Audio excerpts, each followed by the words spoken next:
Salut, j'espère que vous allez bien, j'espère que ce début d'année se passe tranquillement chez vous, avec quelques ondes positives, un petit peu de calme. Je suis très heureuse de vous retrouver une nouvelle année, parce que je sais pas en plus si vous savez, mais 2021, cette année, ça fera 10 ans que je suis sur YouTube, donc encore un peu plus que je fais du blogging, et des fois, franchement, mais moi je m'étonne d'être toujours là, fidèle au poste. J'espère que vous avez passé de belles fêtes, aussi belles que possible.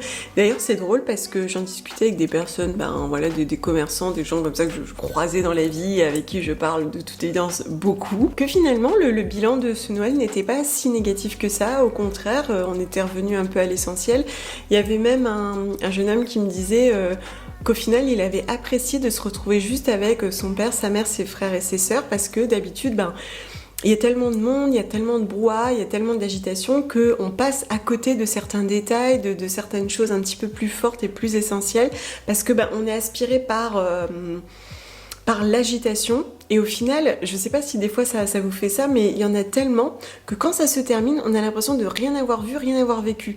Et que de ce fait, le fait de n'être que à 6 ou 7, ça nous avait permis de vivre plus intensément Noël avec des valeurs peut-être un peu différentes. Il y a des personnes qui m'ont dit que ça leur avait même rappelé lorsqu'ils étaient petits, qu'ils fêtaient juste Noël avec leur papa et leur maman. Enfin, voilà, j'ai trouvé qu'il y avait des choses hyper fortes, positives et symboliques. En tout cas, nous, ça a été, et mon fils était super content, et moi aussi. Bref, arrêtons de parler. Je parle déjà beaucoup trop en cette première vidéo de 2021. Alors aujourd'hui, je voulais partager avec vous des choses que j'ai aimées, mais aussi des réflexions, des choses qui changeront probablement encore demain. Et j'aimerais notamment revenir un peu sur l'alimentation, parce que c'est un sujet qui revient quand même énormément, ça avec la charge mentale aussi, quoique les deux peuvent se mêler, et justement, sans transition, c'est ce dont je veux vous parler. Vous me demandez beaucoup comment je m'organise pour les repas de la semaine.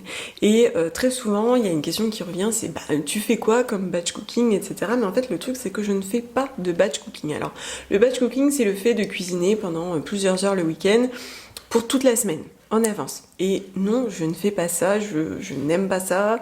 Je n'aime pas l'idée aussi de rester dans ma cuisine comme ça pendant des heures à faire à manger pour toute la semaine. Voilà, c'est pas du tout mon truc. En revanche, ce que je peux faire, c'est m'organiser différemment dans la semaine, faire un plat par exemple un petit peu en plus grande quantité pour en avoir pour 2 ou 3 repas par exemple, ou bien je vais faire des recettes polyvalentes comme je vous disais quand je fais la purée de butternut ou de potimarron, avec je vais faire une soupe, un parmentier vegan et une tarte, donc avec un produit que j'ai donc transformé d'un seul coup avec l'aide de mon ami Thermomix, et je vais avoir 3 repas. Des fois je vais surgeler des choses, ou bien je vais m'adapter au fur et à mesure de la semaine, mais c'est vrai que je n'anticipe pas spécialement mes repas et je ne fais pas non plus de planning. Alors je dis pas que j'ai raison ou tort, c'est comme je vous expliquais, ça dépend vraiment de nos personnalités, de notre rythme de vie et de notre planning aussi. Ma vie s'articule comme ça, je l'ai choisi comme ça aussi pour plein de raisons, pour des raisons qui m'appartiennent, mais notamment pour des raisons familiales. Donc non, je ne fais pas de batch cooking.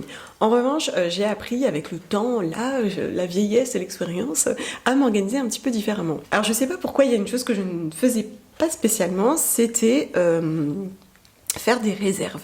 J'ai jamais eu vraiment un gros garde-manger. Je pense que c'est lié un peu à mon éducation tout simplement. Et puis j'ai jamais eu peur de manquer. Je pense qu'aussi il y a un petit peu de ça quand même. Depuis peu, suite à toutes mes réflexions sur le vrac, le zéro déchet, je vous avais dit qu'il y a 2 ans, j'avais découvert que en fait le vrac arrivait conditionné dans du plastique de 3, 5, 10 kilos, etc. Et à partir de là, j'avais dit tant ça suffit. Et donc c'est là que j'avais commencé à acheter par exemple ma farine dans des gros paquets de papier craft. Depuis peu, j'achète d'autres choses sous ce format-là. Donc par exemple des pâtes semi-complètes, du riz, des lentilles, de la farine, des pois chiches, bref, tout ce qui est sec et qu'on consomme en grande quantité.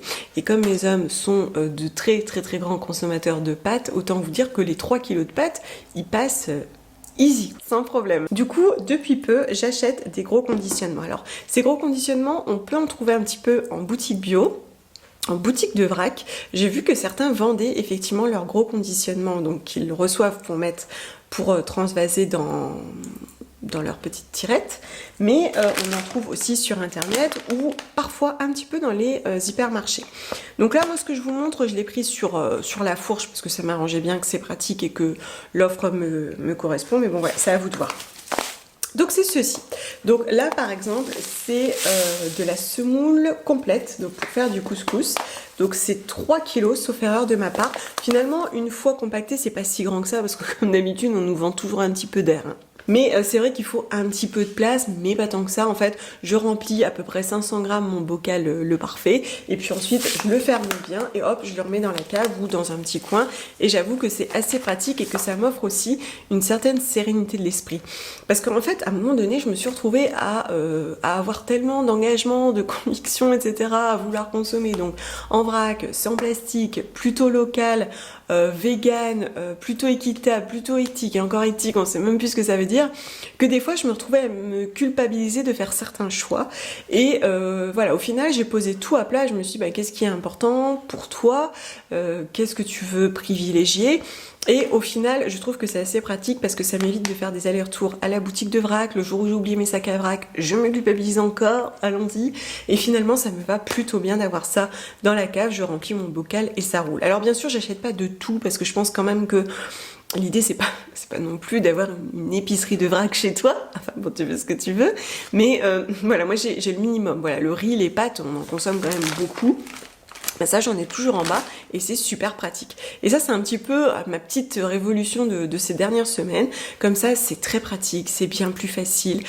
S'il y a plus de stock, hop, ils vont voir en bas, c'est pareil. J'ai toujours des petites briques de tomates concentrées. Ce qui fait que si vraiment un jour t'as rien, en fait t'as toujours quelque chose pour faire par exemple un dalle de lentilles, des lentilles corail, une brique de tomates, du riz, et puis t'as bien un petit oignon qui traîne et quelques carottes pour terminer tout ça. Alors qu'est-ce qu'il nous dit Yogi aujourd'hui? J'ai des petites infusettes qui sont revenues. Compassion will make you beautiful. Ensuite, toujours dans l'alimentation, une jolie découverte fort sympathique, c'est ce bouquin de Marie Laforêt. Donc c'est pour cuisiner au Thermomix et je vous avais expliqué dans la revue Thermomix qu'il y a beaucoup de recettes très très sympas mais que très souvent on a des œufs montés, des crèmes, enfin voilà, des choses qui ne sont pas végétaliennes. Bien sûr tu trouves, bien sûr tu t'adaptes, mais t'as un petit peu moins de petites astuces quoi je trouve. Et ce livre là c'est Marie Youpi qui me l'a donné. On avait fait un petit peu de troc et c'est génial, franchement je trouve ça absolument génial. Il y a plein de recettes hyper sympas, il n'y a pas toujours de soja dedans, c'est hyper varié. Enfin voilà, moi je trouve que c'est plutôt chouette. Et là, récemment, j'ai fait la recette de galette de sarrasin. Elle est top. Alors j'en ai essayé beaucoup. Et elle se casse facilement, elle se colle, enfin c'est pas toujours très très facile je trouve les galettes de sarrasin. Et puis je pense aussi que j'ai l'exigence un peu de la crêperie et je me dis toujours que je vais avoir la même chose et je n'y arrive jamais. Et là c'est plutôt pas mal. Et alors l'astuce qu'elle nous partage est hyper chouette parce qu'elle n'utilise pas de la farine de sarrasin mais du sarrasin décortiqué qu'elle mixe 10 secondes vitesse 9 pour moudre les grains et c'est génial. C'est une farine instantanée, mais c'est trop bien. Moi je trouve ça absolument génial. C'est typiquement le genre de petites astuces que t'aimes bien avoir sur le coude, toujours utile, t'as pas forcément de la farine, mais tu peux l'obtenir avec des flocons d'avoine ou avec du sarrasin et ça fonctionne super bien.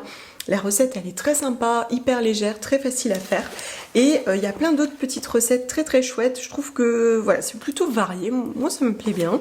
Ce petit bouquin je pense qu'il va être plutôt sympa pour moi cette année, j'ai pas encore tout fait hein. Et par exemple elle met aussi de quoi faire une purée d'amandes, je trouve que c'est chouette. Elle met de quoi faire un caramel de dattes, je trouve que c'est hyper chouette aussi. Bref, gros coup de cœur. Ensuite, le froid est arrivé, le gel, la neige, le vent, donc pas le choix, j'ai dû adapter ma routine visage parce que ma peau, visiblement, elle est comme moi, elle préfère le soleil et elle réagit tout de suite. Donc je suis passée sur une huile végétale un petit peu plus costaud, un petit peu plus riche et je vous avais dit que chez Oden, j'aimais beaucoup l'huile de noyau de Mirabelle, mais elle est en rupture depuis quelques temps. Je crois que c'est parce qu'elle n'arrive plus à trouver de fournisseurs qui qui répondent à son cahier des charges éthiques ou je sais plus quoi. De ce fait, j'ai demandé à plutôt recevoir l'huile de prune. Alors je l'avais déjà sentie, je savais qu'elle sentait très bon aussi l'amande. En plus c'est parfaitement dans le thème du moment, thème galette des rois. Et alors celle-ci, ce que j'aime bien, c'est qu'elle est plus pour les peaux sèches à très sèches, les peaux un peu malmenées, comme par exemple en ce moment parce qu'il fait très froid. Et alors là, je crois même qu'il est bien probable qu'elle détrône Mirabelle, en tout cas pour la saison froide. Elle est assez épaisse, mais n'a pas de fini gras. Elle ne laisse pas de film gras en surface. Alors dans la viscosité, si vous voulez, on a parfois des huiles assez liquides qu'on va vraiment pouvoir étirer. Vous voyez que vous avez mis 2 gouttes, alors vous les travaillez, vous pouvez les étirer jusqu'au coude. Et bien là, non. Elle est tout de suite, elle se pose sur la peau.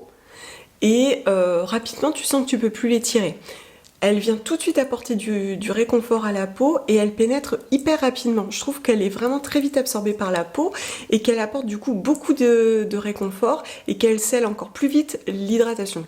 Alors c'est vrai que du coup j'aurais peut-être tendance à mettre 1 ou 2 gouttes de plus que Mirabelle par exemple du fait de sa viscosité, mais alors ce que j'aime bien c'est que vraiment elle pénètre bien, elle apporte du confort. En dessous je mets quand même un petit sérum à queue pour prévenir la déshydratation parce que j'ai quand même une peau déshydratée en ce moment. Alors je sais pas si elle est déshydratée ou juste tiraillée par le masque toujours, et du coup j'ai vraiment des sensations de tiraillement. Mais donc par dessus je mets celle-ci, elle n'est pas comédogène, ma peau est nickel. Elle est nickel, nickel, nickel.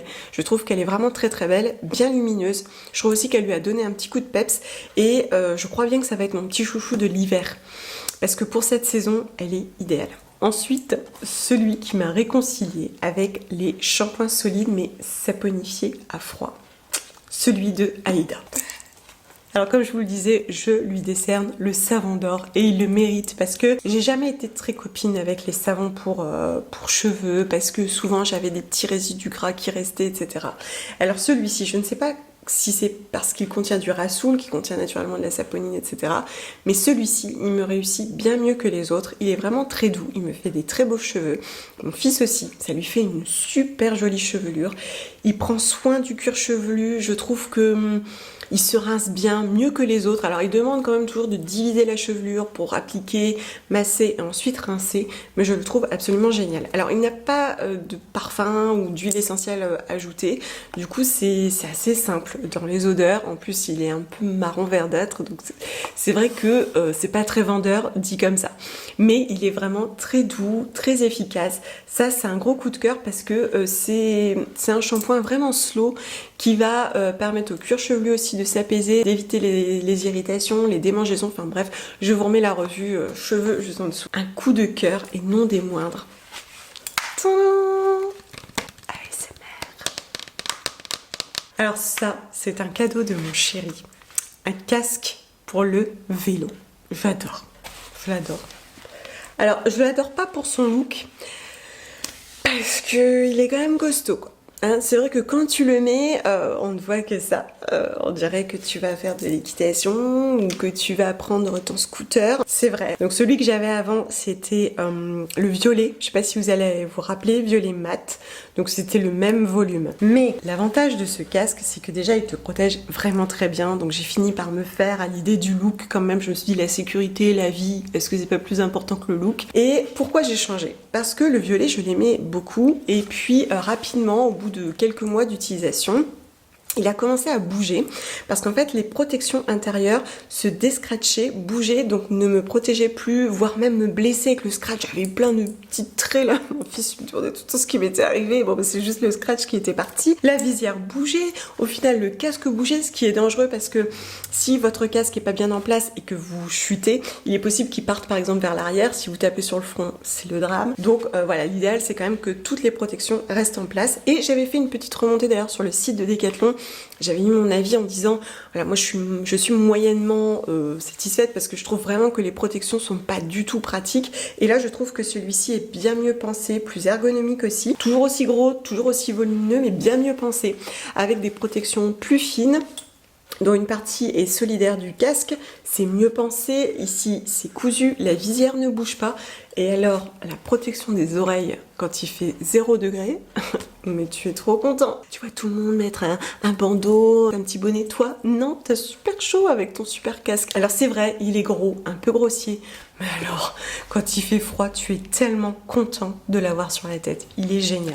Et alors là, je l'ai en blanc et je trouve ça mieux. Alors c'est vrai que c'est moins discret que le violet, mais justement, je pense que je serais mieux vue avec du blanc. C'est vrai que je crois qu'en fait, en vieillissant, on devient raisonnable. Voilà pour mes favoris, mes petits chouchous. Des petites choses sympas qui viennent d'arriver par ici, dans ma vie. Il y a d'autres choses dont j'aimerais vous parler très prochainement. Je pense que je me remets en route tout doucement aussi, mais j'espère que vous allez bien, que vous arrivez à prendre de l'énergie, des bonnes ondes, un petit peu de lumière, que vous continuez de sortir, de pratiquer du sport, de lire, bref, de vivre. Moi, je vous remercie une nouvelle fois de me suivre, de m'écouter depuis bientôt 10 ans. Je vous dis à très très vite. Bisous. Remember time. Remember time. You lost without